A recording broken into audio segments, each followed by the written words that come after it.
স্বামীর মনে মা বোনেরা ব্যথা দিও না, আমার নবীর ঘোষণা। স্বামীর মনে মা বোনেরা ব্যথা দিও না, আমার নবীর ঘোষণা। ঘটনা শোনো মা ফাতেমা, ঘটনা শোনো মা ফাতেমা। স্বামীর মনে মা বোনেরা ব্যথা দিও না, আমার নবীর ঘোষণা। ঘটনা শোনো মা ফাতেমা, ঘটনা শোনো মা ফাতেমা। কি ঘটনা শুরু হয়? একদিন হযরত আলী মন খারাপ করে যখন যুদ্ধে যায়, তারপর কি ঘটনা শুরু হয় লিখছে তো। ওই যুদ্ধ করতে যাবে আলী, হাতে নিল তলোয়ার। যুদ্ধ করতে যাবে আলী, হাতে নিল তলোয়ার। যুদ্ধ করতে যাবে আলী, হাতে নিল তলোয়ার। মা ফাতেমা স্বামীর কাছে করলো এমন আবদার, মা ফাতেমা স্বামীর কাছে করলো এমন আবদার। যুদ্ধ থেকে ফেরার পথে আসবে যখন ঘরে, একটি নতুন কাপড় কিনে আনবে আমার তরে, একটি নতুন কাপড় কিনে আনবে আমার তরে। এই কথা শুনে হযরত আলী বড়ই দুঃখ পায়, এই কথা শুনে হযরত আলী বড়ই দুঃখ পায়। যদি আমি শহীদ হয়ে যাই, কে আনবে বলো কাপড় তোমার, কে আনবে বলো কাপড় তোমার।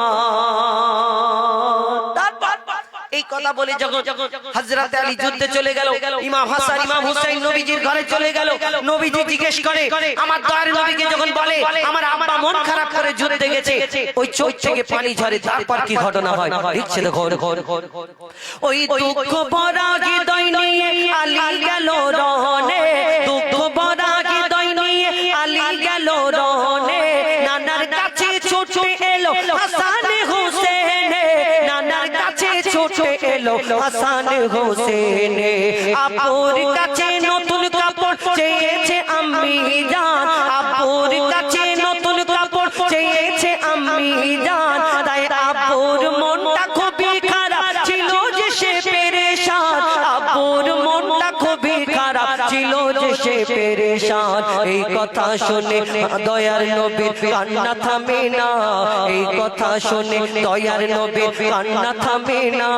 কি ভুল করলো ফাতেমা, কি ভুল করলো ফাতেমা, কি করলে বলো বেটি আমার, কি করলে বলো বেটি আমার। বড় কষ্ট পেয়েছে, চোখ থেকে পানি ঝরে। একদিন হয়ে গেল, দুদিন হয়ে গেল, মা ফাতেমা নিজের বাড়িতে কাজ করে, দেখে আমার আব্বা আসে না কেন। আমার মা ফাতেমা 3 দিন পর ছুটে ছুটে নবীজির ঘরের সামনে চলে গেল। সালাম দেওয়ার পরে নবীজি সালাম দিয়ে উত্তর দিয়ে অন্যদিকে তাকায়, যে বেটিকে না দেখে থাকতে পারে না, সেই মা ফাতেমার দিকে তাকিয়েও দেখে না। মা ফাতেমা বড় কষ্ট পাচ্ছে, বুক ফেটে যাচ্ছে, আমার আব্বা আমার দিকে কেন দেখে না। আমার দয়ার নবী বলছে, আগে স্বামীর কাছে ক্ষমা চেয়ে নাও। আমার দয়ার নবী কি বলে কবি ছন্দের মাধ্যমে লিখছে দেখো। ও যার মুখ না দেখে ঘুমাতো না দয়ার নবীজি আমার, যার মুখ না দেখে ঘুমাতো না দয়ার নবীজি আমার। রাতের পরে রাত কেটে যায়, মুখ দেখে না ফাতেমা, রাতের পরে রাত কেটে যায়, মুখ দেখে না ফাতেমা। মা ফাতেমা ছুটে এলো আব্বা জানের কাছে, তবু বেটির মুখ দেখে না, পিছন ফিরে আছে, তবু বেটির মুখ দেখে না, পিছন ফিরে আছে। বলছে নবী ও গো বেটি বাড়ি চলে যাও, বলছে নবী ও গো বেটি বাড়ি চলে যাও। আগে স্বামীর কাছে ক্ষমা চাও, তবে করবে ক্ষমা আল্লাহ আমার, তবে করবে ক্ষমা আল্লাহ আমার। নবীজি বলছে আগে স্বামীর কাছে ক্ষমা চাও, তারপরে আমার কাছে আসবে হে আমার বেটি ফাতেমা। আমার দয়ার নবীর এই কথা শুনে মা ফাতেমা শুধু কাঁদতে থাকে, বুক ফেটে যায়। কেন যে আব্বা না দেখে থাকতে পারে না, সেই আব্বা অন্যদিকে তাকিয়ে আছে। আমার মা ফাতেমা ওই ছুটে ছুটে আব্বার কথা শুনে ছুটে ছুটে নিজের ঘরে চলে যায়। এখন আমাদের ঘরে কিছু বর্তমান যুগে কিছু আমাদের মা আছে দেখবেন প্রধানমন্ত্রী মার্কা মা। কেন বলি খারাপ ভাববে না, প্রধানমন্ত্রী মার্কা কেন বলি, মেয়ের বিয়ে হওয়ার পরে শ্বশুর বাড়ি গেলে তো একটু সেটিং হতে সময় লাগে নাকি।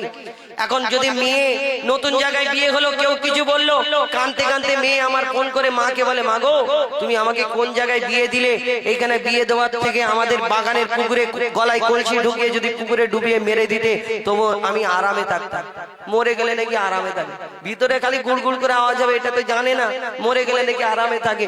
তো সেই মা বলে, কেন কচি তুই আমাকে বল কি হয়েছে, বলে না এ আমাকে এই বলে, তোমার জামাই আমাকে এটা বলে ওটা বলে এরকম করে।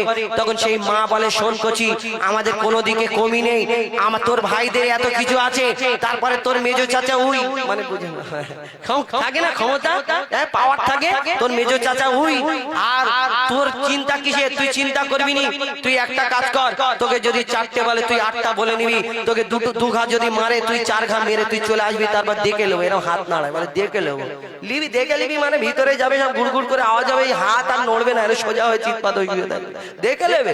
এইদিকে নবীজি বলছে তুমি স্বামীর কাছে শরিয়াত বলে জিনিস আছে, ফোন দেখে দেখে আমরা পরিবর্তন হয়ে যাচ্ছি। নবীজি বলছে আগে স্বামীর কাছে ক্ষমা চাও, এখানে আমরা কি করি, আমরা এই কথা বলি কবি ছন্দের মাধ্যমে সেই সম্পর্কে।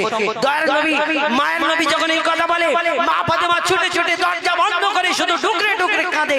তারপর কি হয় কবি ছন্দের মাধ্যমে লিখছে, দেখো ও যখন যুদ্ধ হতে হযরত আলী এলো যখন ঘরে, যুদ্ধ হতে হযরত আলী এলো যখন ঘরে, চাইছে ক্ষমা মা ফাতেমা পা দুটোকে ধরে, চাইছে ক্ষমা মা ফাতেমা পা দুটোকে ধরে, ক্ষমা করে দাও আমারে আর করব না এমন ভুল, তোমার মনে ব্যথা দিলে ব্যথা পাই গো খোদার রাসূল, তোমার মনে ব্যথা দিলে ব্যথা পাই গো খোদার রাসূল।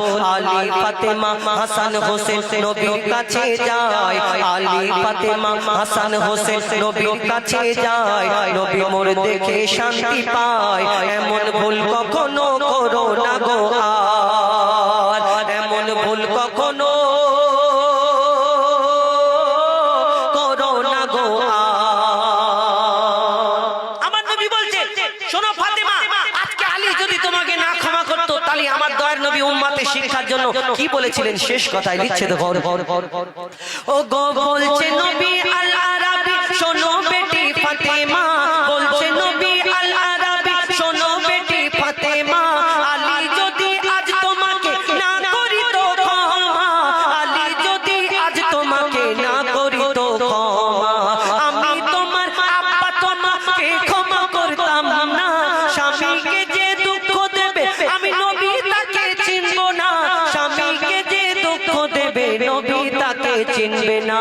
কেমন শিক্ষা দিয়ে গেল নবী তো জাহান, বলে মঈদুল ইসলাম ভুল ছিল না মা ফাতেমা, ভুল ছিল না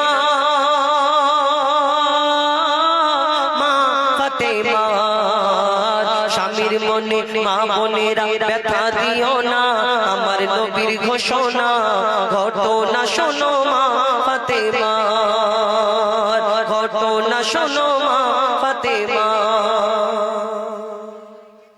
আমাদের ঘরে আমি অনেক কথা বললাম, হয়তো আপনাদের অনেকের কষ্ট হতে পারে, আমার প্রতি রাগ হতে পারে, আমার প্রতি রাগ করে লাভ নেই, আমি ভালো কথা বললাম, যার শোনার শুনবেন, নোয়ার নেবে, নালে এই দিক থেকে শুনবে এই দিক থেকে ফেলে দেবে, আমার কোনো যায় আসে না। আমি চাই আপনাদের ফায়দার জন্য বললাম। কেন আমরা এই মোবাইল উঠে না আমাদের ব্রেনকে আস্তে আস্তে খেয়ে নিচ্ছে মোবাইল, এমন কিছু শর্ট ভিডিওর মাধ্যমে দেখাচ্ছে একটা ঘটনা, একটা স্টোরি, ওতে দেখছি শাশুড়ি বৌমা দ্বন্দ্ব হয়ে যাচ্ছে, স্বামী স্ত্রী দ্বন্দ্ব হয়ে যাচ্ছে, স্বামীর কিছু কার্যকলাপে ভাবছে ওই ভিডিওটা দেখে, দেখেছো আমার স্বামী ওই রকম, সন্দেহ ভিতরে ঢুকে যাচ্ছে। এই মোবাইল দেখে দেখে আমরা পরিবর্তন হয়ে যাচ্ছি, আমরা আস্তে আস্তে খারাপ রাস্তার দিকে চলে যাচ্ছি। কেন আমার স্বামী এরকম, তাহলে ওরা এরকম করছে আমিও করি, আরে ওদের সাথে তোমার সঙ্গে মেলালে হবে? তুমি এই দুনিয়ায় মা ফাতেমার জীবনীটাকে ফলো করো, মা খাদিজার জীবনীটাকে ফলো করো, তাহলে জীবনে তুমি উন্নতি করতে পারবে। আর তুমি ওই কি ওই নায়িকাদের ওই যারা ওই কি সিরিয়াল করে ওদের জীবনীটা মেলালে আমাদের সঙ্গে হবে না। কেন? আমাদের মরণ হবে, কবরের মধ্যে শোয়ানো হবে, হিসাবপত্র হবে, কিয়ামতের ময়দানে হিসাব হবে, জান্নাত জাহান্নাম। আমার নবী মিরাজ থেকে ঘুরে আসার পরে বললেন সব থেকে বেশি ওই মহিলারা জাহান্নাম। ছোট ছোট কাজের জন্য আমরা এই চিন্তা ভাবনা আমাদের মাথায় রাখতে হবে। আগেকারের নারীরা তো তবু ভালো ছিল। দাদিদের যুগে দেখতাম যে স্বামী বাইরে থেকে কাজ থেকে ফিরলে এরকম স্ত্রী এরকম করে হাত বেঁধে দাঁড়িয়ে থাকে, কি লাগবে গো? গামছা লাগবে, লুঙ্গি লাগবে। আরে এখন ডিজিটাল যুগ, ফোন দেখে দেখে আমরা স্মার্ট হয়ে যাচ্ছি।